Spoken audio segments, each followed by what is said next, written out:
Welcome to देव के S academy. This is Kumar Krishna. Hello student, आज मैं आपको कुछ पढ़ाऊंगा नहीं, बल्कि आज मैं सिर्फ दो शब्दों पे बात करूंगा। पहला शब्द कैसे सोचें और दूसरा शब्द कैसे पढ़ें।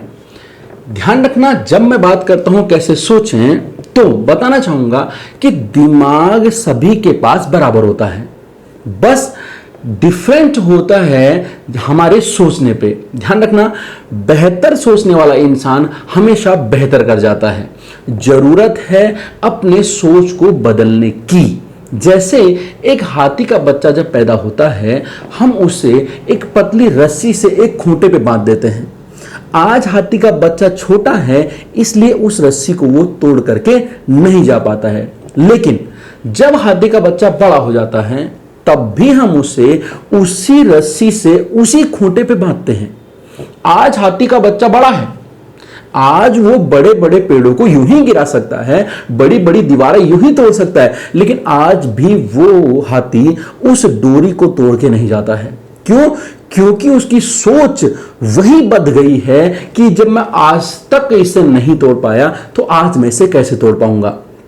तो हमें अपने लाइफ से इस चीज को हमें निकाल देना है कि एक एग्जाम में हम असफल हो गए, एक एग्जाम में हम नहीं निकल पाए, तो भी दूसरे में कैसे हो पाए। नहीं, वो चीज हो सकती है, बस जरूरत है उस सोच से बाहर निकलने की। हाथी उस डोरी को तोड़ सकता है, बट बस जरूरत है उस सोच से बाहर निकलने की कि मैंने बचपन से इसे मैं नहीं तोड़ पाया, तो मैं आज भी इसे नहीं तोड़ पाऊंगा। ठीक है, यहीं पे ही मैं आपको एक बात और बताना चाहूंगा कि जब तक आपकी लाइफ में आपके पास बहुत सारे ऑप्शन होंगे, तब तक आप कुछ नहीं कर पाओगे।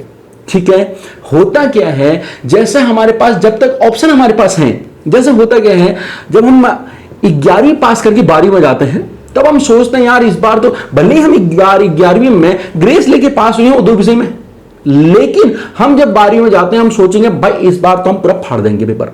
ठीक है, लेकिन जब हम 12वीं में जाते हैं, फिर से हमारा वही रवैया शुरू होता है। सोचते हैं, कुछ टाइम निकल जाता है, सोचते हैं यार टेस्ट आएंगे अब पढ़ेंगे, टेस्ट भी निकल जाते हैं, फिर सोचते हैं हाफ ईयरली एग्जाम आने वाले हैं, अब भयंकर मेहनत करूंगा। फाइनली हाफ ईयरली का हमारा रिजल्ट आता है और हम 2 विषय में फेल हो जाते हैं। फिर हम सोचते हैं यार चलो हाफ ईयरली की एग्जाम है, अब एनुअल एग्जाम आएंगे, एनुअल एग्जाम में बहुत तैयारी करूंगा। क्यों? क्योंकि ऑप्शन है 6 महीने का हमारे पास, एनुअल एग्जाम में भयंकर तैयारी करूंगा। लेकिन आते आते आते फाइनली एनुअल एग्जाम भी आ जाते हैं और हम आज तक भी हमारा सिलेबस खत्म नहीं होता, आज तक भी हम नहीं पढ़ते हैं। और फाइनली वो दिन आ जाता है जब अगले दिन हमारा एग्जाम होता है, अगले दिन हमारा एग्जाम होता है, अब हमारे पास कोई ऑप्शन नहीं है, वो रात आ गई है कि सुबह उठ के पेपर देना है। तब जो सिलेबस, जो किताब पूरी साल में हमारी खत्म नहीं हुई है, वो उस रात में खत्म हो जाती है, जिसे हम लोग वन नाइट फाइट कहते हैं। ठीक है, हमें इससे बाहर निकलना है। कहने का मतलब मेरा यह है कि ऑप्शन हमारे पास नहीं होने चाहिए। जब हम सिर्फ एक ऑप्शन को लेकर के चलते हैं, तब जो भी हम सोचेंगे वो जरूर हो जाता है। जब एक ही ऑप्शन होगा तो हम जो भी सोचेंगे वो हम जरूर कर जाएंगे। आपने वो सिकंदर वाली कहानी सुनी होगी। जब सिकंदर, मकदूनिया का शासक सिकंदर, जब ईरान पे आक्रमण करने के लिए गया, अपने बोट, अपने जो उसका बंदरगाह था वहां पे उतरा, अपने 5000 की सेना लेकर के गया था। जब बंदरगाह पे उतरा तो देखा कि सामने 50,000 की सेना खड़ी है, सामने 50,000 की सेना खड़ी है। तब सिकंदर की सेना ने बोला, मालिक सामने 50,000 की सेना है और हम मात्र 5,000, हम कैसे कर पाएंगे, हम कैसे जीत पाएंगे इस सेना से। तब सिकंदर ने बोला, वेट, मैं रास्ता निकालता हूं, कुछ बताता हूं। सिकंदर अपनी जहाज पे चढ़ा और सिकंदर ने अपनी जहाज पे आग लगा दिया, अपनी जहाज पे आग लगा दी और बाहर आया और अपने सैनिकों से बोला, अब आपके पास 2 रास्ते हैं। पहला रास्ता ये कि मर जाओ, पहला रास्ता ये हथियार छोड़ो और मर जाओ, और दूसरा रास्ता ये कि अपने हथियार उठाओ, इन 50,000 को आगे मारो और इनके जहाज छीनो और जाओ। कोई ऑप्शन नहीं है, कोई रास्ता अब नहीं है सैनिकों के पास, मर जाना और या फिर लड़ना। ठीक है, तो उन 5,000 सैनिकों ने सिर्फ लड़े नहीं बल्कि उन 50,000 को मारा भी और उनके जहां छीने भी और वापस भी आए।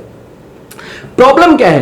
प्रॉब्लम है कि हम एक ऑप्शन को हम चूज नहीं कर पाते हैं। तैयारी कर रहे हैं हम आईएएस की, तैयारी कर रहे हैं हम पीसीएस की, लेकिन सोच हमारी क्या है? सोचते हम ये यार कहीं ग्रुप सी में ही हो जाता, यार कहीं फॉरेस्ट गार्ड में हो जाता, कहीं क्लर्क में हो जाता। बहुत सारे दिमाग हमने लगा रखे हैं, बहुत सारे ऑप्शन हमने अपने लाइफ में रख रखे हैं। नहीं हुआ, कुछ नहीं होगा तो बे पापा की दुकान है वहीं पर बैठ जाऊंगा। बहुत सारे ऑप्शन हमने रखे हैं, तभी जाकर के कुछ नहीं हो पा। एक ऑप्शन को टारगेट रखने का है, एक ऑप्शन को टारगेट रखोगे तो वो जरूर हो जाएगा। ठीक है, इसी के साथ मैं आपको बताऊंगा, कुछ लोग की सोच इस तरह से भी होती है कि यार लाइफ में कुछ ना कुछ तो कर ही लूंगा। हमारे गांव में इतने सारे नहीं पढ़े लोग हैं, ये भी तो कुछ ना कुछ कर ही रहे, कुछ ना कुछ तो कर ही लूंगा। इस सोच से भी बाहर निकलना बहुत जरूरी है।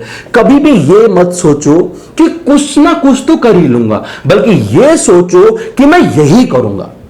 जब तक तुम्हारे अंदर यह भावना नहीं आएगी कि मैं यही करूंगा, कुछ ना कुछ तो कर लूंगा की भावना के साथ में जिंदगी अगर तुमने सोच लिया कि मुझे जिंदगी इस भावना से जीनी है कि भाई कुछ ना कुछ तो कर ही लूंगा, तो हकीकत बात ये आप सिर्फ कुछ ही कर पाओगे। आप बहुत कुछ आप कभी नहीं कर पाओगे।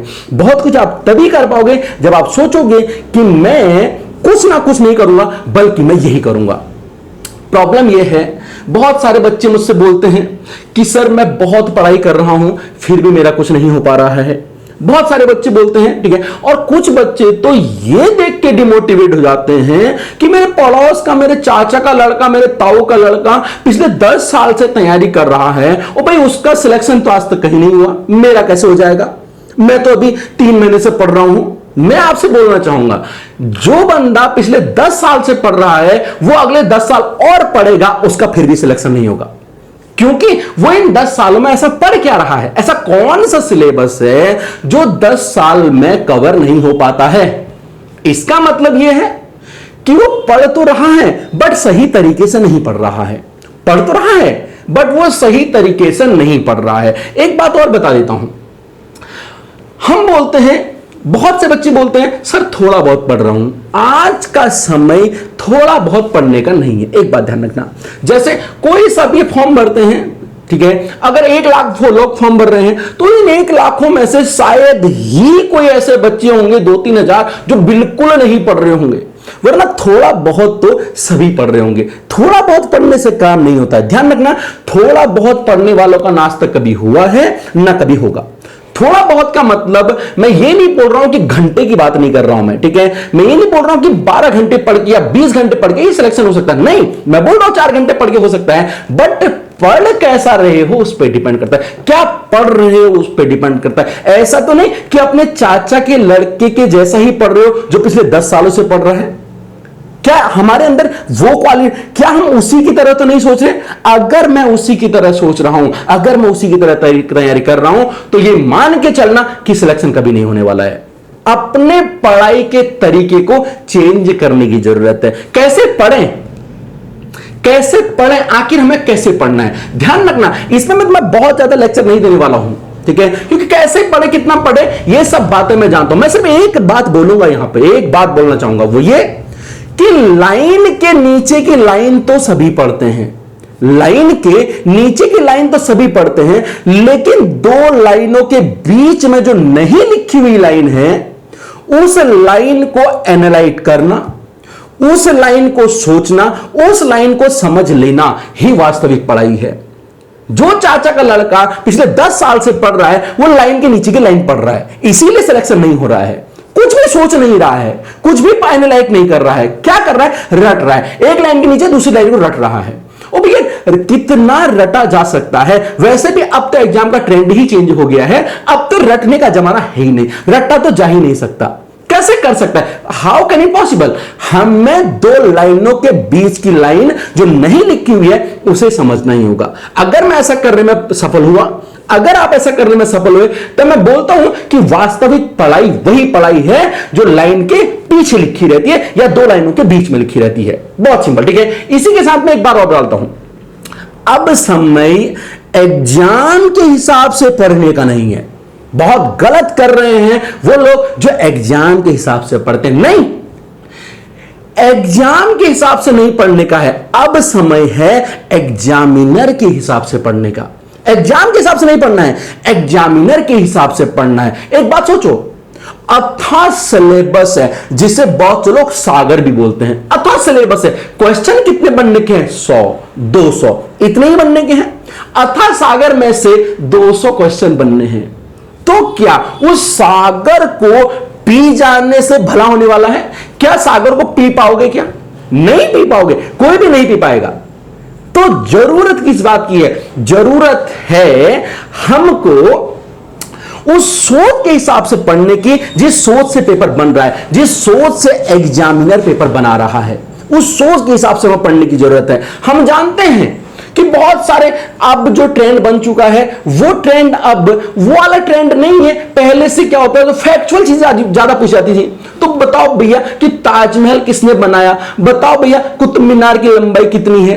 पहले से क्वेश्चन इस तरह से, लेकिन अब वो जमाना नहीं है। अब डिपेंड करता है, अब जमाना है, अब तुम्हें सोचना है कि एग्जामिनर क्या सोचता है। एज ए एग्जामिनर अगर तुम्हें अपनी तैयारी जो तुम्हें करनी है वो खुद को एग्जामिनर सोच के तैयारी करनी है। अपने आप को एग्जामिनर मानना है कि अगर मैं एग्जामिनर होता क्या मैं ये क्वेश्चन पूछता, अगर मैं एग्जामिनर होता क्या मैं ये टॉपिक देता। नहीं, अगर तुम्हें लगता है कि इस टॉपिक को तुम नहीं देते तो मान के चलना 90% वो टॉपिक तुम्हारे पेपर में नहीं आने वाला है। अगर तुम्हें लगता है ये टॉपिक मैं एग्जामिनर होता मैं इस टॉपिक को पेपर में नहीं पूछता, इस सवाल को मैं पेपर में नहीं पूछता, तो 90% अपने आप पे बस कॉन्फिडेंस होना चाहिए, थोड़ा सा सोचने की क्षमता होनी चाहिए, थोड़ा सा एनलाइट करने की हमारी क्षमता होनी चाहिए अंदर। मैं दावे से बोलता हूं, अगर आपका मन कह रहा है ये क्वेश्चन नहीं आएगा, वो क्वेश्चन 90% नहीं आता है। अपने 5 साल का एक्सपीरियंस आपको मैं बता रहा हूं, बहुत सिंपल। ठीक है, अब इसी सब बातों में एक बात मैं और आपको यहां पे इंक्लूड कर देता हूं। समय पे अकल आना बहुत जरूरी है, टाइम पे अकल आना बहुत जरूरी है। बहुत से लोग आपने देखा होगा कि हमें समय पे अकल नहीं आ पाती है, फिर हम भैया वही दुआ हम पढ़ते हैं, सुनते हैं कि भैया कौन सा, कि भाई अब पछतावे हो क्या जब चिड़िया चुग गई खेत, यही सुनते हैं, यही सोचते हैं। ठीक है, प्रॉब्लम क्या है, हमें सही टाइम पे अकल नहीं आ पाती है। क्यों? ध्यान रखना, तैयारी के दौर में जैसे हर चीज की एक वैलिडिटी होती है, वैसे ही तैयारी करने की भी एक वैलिडिटी होती है। ऐसा नहीं है, एक टाइम के बाद ह्यूमन टेंडेंसी है, मानवीय प्रकृति है, ऐसा इंसान को बनाया गया है कि एक टाइम के बाद हर इंसान डिमोटिवेट होना शुरू हो जाता है। तो ध्यान रखना, अपने आप को उस चीज से भी बचाना है। टाइम पे अकल आनी बहुत जरूरी है। ध्यान रखना, तैयारी के दौर पे मैं बोलना चाहूंगा, तैयारी के दौर में 20 साल से लेके 35 साल के बीच में, इस 15 सालों के बीच में कोई से एक साल अगर आपको अकल आ गई, इन 15 सालों में कोई से एक साल आपको अकल आ गई तो अपनी जिंदगी को संवार जाओगे। लेकिन प्रॉब्लम क्या है, इन 15 सालों में अकल कभी हमें आ ही नहीं पाती है। इन 15 सालों को हम यूं ही जाया कर देते हैं।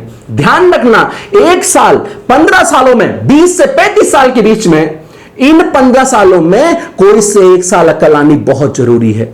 अगर इन 15 सालों में कोई से एक साल अकल आ गई तो फिर तो कोई दिक्कत नहीं होने वाली। ध्यान रखना, 70 साल की जिंदगी को अगर आसान बनाना है, 70 साल की जिंदगी को अगर आसान बनाना है तो एक साल तो देना ही पड़ेगा। मतलब अगर 70 साल के जीवन को आसान बनाना है तो एक साल तो हमें पढ़ना ही पड़ेगा, वो भी इज्जत से। और इज्जत का मतलब फिर इज्जत ही होता है। उसी हिसाब से अगर पढ़ना पड़ेगा अगर हमें 70 साल की जिंदगी अगर आसान बनानी है। 2 रास्ते हैं यहां पे आपके पास, 2 रास्ते। एक, अपनी 70 साल की जिंदगी को, अपनी 70 साल की जिंदगी को एक साल देकर के बहुत आसान बना लो, या फिर 70 साल खिचड़ खिचड़ के जीने को तैयार हो जाओ। आपके ऊपर है, डिपेंड करता है आपके ऊपर कि आप अपने 70 साल की जिंदगी को बेहतर बनाने के लिए एक साल दे सकते हो या फिर इन सालों को बर्बाद करके आप अपनी जिंदगी को खिचड़ खिचड़ने के लिए तैयार हो। आपके ऊपर डिपेंड करता है।